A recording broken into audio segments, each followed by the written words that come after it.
सम्यक्त्व का अर्थ ही यही होता है कि व्यक्ति को नजर आ जाती है चार कमियां, लेकिन फिर भी वो उसका सम्मान करने को तैयार हो जाता है। यही है खास बात कि किसी ने हमें गधा कहा, लेकिन फिर भी अगर हमारा नाम पुकारा गया कि वो हमें गधा कह रहा है, लेकिन किसी ने हमारा नाम पुकारा कि आइए और उनको माला पहनाइए, तो बड़े प्रेम पूर्वक जाएंगे और उनको सम्मान देना चाहेंगे।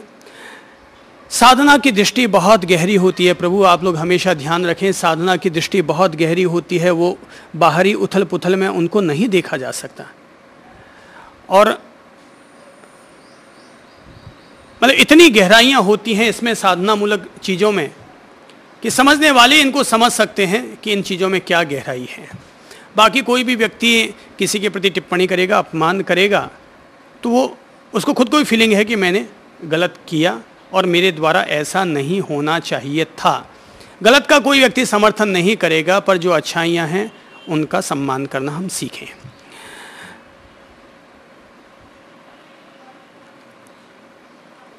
अभ्यास और वैराग्य के द्वारा वृत्तियों का निरोध होता है। तो हम लोग जब अपने साधना भाव में बैठे, अपने योग के आसन के लिए जब जब भी हम लोग आसीन हों, तब तब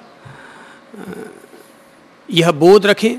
पहला तो यह कि जब मैं ध्यान में बैठ रहा हूँ, योग के लिए बैठ रहा हूँ, साधना के लिए बैठ रहा हूँ, तब मैं परिवार, समाज, व्यापार संबंधी जो भी हैं उन सब को अपने दिल से हटा करके ध्यान के लिए बैठूं। अगर हमें ध्यान में बैठे बैठे उनकी पुनः पुनः याद आती है, तो इसका अर्थ यह हुआ कि हम अभी तक आतापी होकर के, संप्रज्ञाशील होकर के, आत्मस्मृतिमान होकर के हम लोग नहीं बैठे हैं, बस केवल बैठे हैं ध्यान के लिए। हम लोग केवल ध्यान के लिए बैठे हैं। हकीकत में हम लोग अगर हम आतापी भाव लेकर के बैठे हैं तो हमें पहले से ये बोध है मैं योग के लिए क्यों बैठा हूँ। मैं अपने चित्त की शुद्धि के लिए, चित्त की शांति के लिए, चित्त की निर्मलता के लिए बैठा हूँ। तो ये सब क्या है? ये सब मन की खटपट है। इसकी याद आना, उसकी याद आना, इसके प्रति क्रिया प्रतिक्रियाशील होना, ये सब मन की हमारी खटपट है। तो योग करने वाला व्यक्ति पहले चरण में ही शांति के द्वार से भीतर प्रवेश करता है, संप्रज्ञाशील होकर, अर्थात बोध और ज्ञान दशा को अपने भीतर बरकरार रखते हुए वो योग के लिए आसीन हो रहा है। तो वह पल पल प्रत्येक पल भीतर की प्रत्येक गतिविधि, भीतर के प्रत्येक उदय और विलय के प्रति वो पल पल जागरूक रहता है और पल पल ये बोध रखता है मैं अपने चित्त की शांति, भीतर की शांति, भीतर के मौन, भीतर के साक्षात्कार के लिए योग और ध्यान कर रहा हूं। तो ये जो बोध है, जिनके भीतर प्रगाढ़ ये बोध नहीं होता, उन लोगों को रोज रोज प्राणायाम करके, हर बैठक से पहले प्राणायाम कर करके अपने चित्त को लयलीन बनाना पड़ता है, एक लय करना पड़ता है।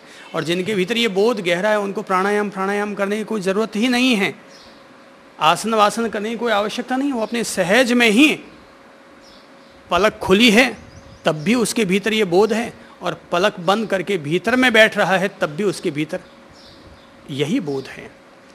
मुझे अपने चित्त में शांति रखनी चाहिए, ये मेरे चित्त की वृत्ति है। बोध, ज्ञान दशा, होश दशा, जागरूक दशा, खाते पीते, उठते बैठते, सोते, दिन में करवट बदलते, शरीर में से पसीना आते, वो पल पल अपने प्रति जागरूक है। अगर उसके शरीर में से पसीने की बूंद बह रही है तो अपने उस पसीने की प्रत्येक बूंद के प्रति जागरूक है। तो ये है शरीर का स्वभाव। वो अपने पसीने की प्रत्येक बूंद के प्रति वो जागरूक है, ऐसी नहीं बह रही है उसकी बूंद। खाते पीते वो हर स्वाद के प्रति जागरूक है। ये है स्वाद। स्वाद लिया, नमक कम था, दिमाग में क्या प्रतिक्रिया हुई।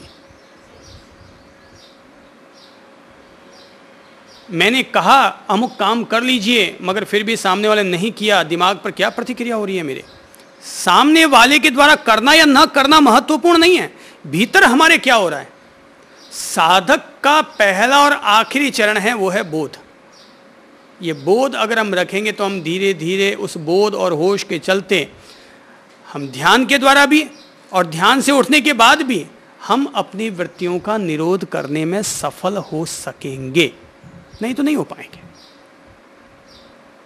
नहीं तो कोई ये मत समझ लेना कि रोजाना 1 घंटा 2 घंटा ध्यान में बैठने से कोई व्यक्ति मुक्त हो जाएगा, अपनी वृत्तियों का निरोध कर लेगा। महावीर स्वामी को 12.5 वर्ष तक बैठना पड़ा होगा, बुद्ध को 6 साल तक लगातार तपस्या करनी पड़ी होगी, और अपन लोग तो इतनी तपस्या कर ही क्या सकते हैं जितनी उन लोगों ने की थी। लगा दिया उन्होंने, अपने आप को होम कर डाला था, झोंक डाला था। अपन लोग तो योग की बातें ज्यादा ठोकते हैं और वो योग ज्यादा करते थे। अपन लोग तो सुबह शाम 2 बैठक लगा करके अपने आप को ध्यानी और योगी और पता नहीं क्या 30 मार्क अपने आप को समझ लेते हैं कि मैं योग करता हूं और वो करता हूं। और अपन लोग एक दूसरे के जीवन का भी मूल्यांकन करने लग जाते हैं कि वो उसमें क्या है, उसमें ये क्या है। योग 1-2 बैठकों से नहीं सधता, ये जीवन के साथ छाया और आभा की तरफ जब हम जोड़ते हैं, खाते पीते उठते बैठते जगते, और अगर हमारे द्वारा, याद रखो प्रभु, अगर हमारे द्वारा भी प्रतिक्रिया हो जाती है तो अपने आप में ये स्वीकार करो, ये मानो कि मेरे द्वारा प्रतिक्रिया हुई, मेरे द्वारा प्रतिक्रिया हुई। ये अपन लोगों को बोध रखना चाहिए। गलत हो सकता है, मेरे द्वारा भी कभी क्रोध की तरंग प्रकट हो सकती है, ये मुमकिन है, लेकिन अगर कभी हो जाए तो नहीं, आज मुझे ऐसा नहीं कहना चाहिए था, मेरे द्वारा आज ऐसा हुआ है।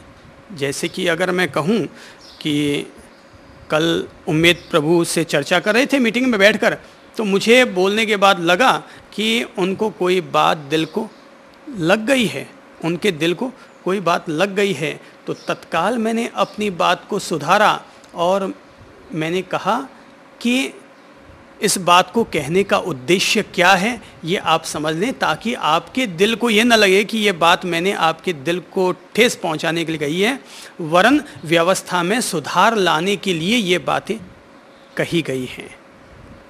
व्यक्ति का धर्म यही होता है, उसकी समझदारी इसी में है कि वो बात को खींचने की बजाय उसको शांत करें, क्रिया को क्रिया तक ही सीमित रहने दे, उसको प्रतिक्रिया तक ना पहुंचने दे। और अगर प्रतिक्रिया होती है तो याद रखो, चाहे वो मुझसे हो, आपसे हो, उनसे हो, किसी से भी हो, प्रतिक्रिया तो बंधन देती है, प्रतिक्रिया तो दिल को ठेस पहुंचाती है, प्रतिक्रिया तो हमेशा गलत ही कहलाएगी, उसे हम कभी भी उग्र प्रतिक्रिया को अच्छा नहीं कहेंगे।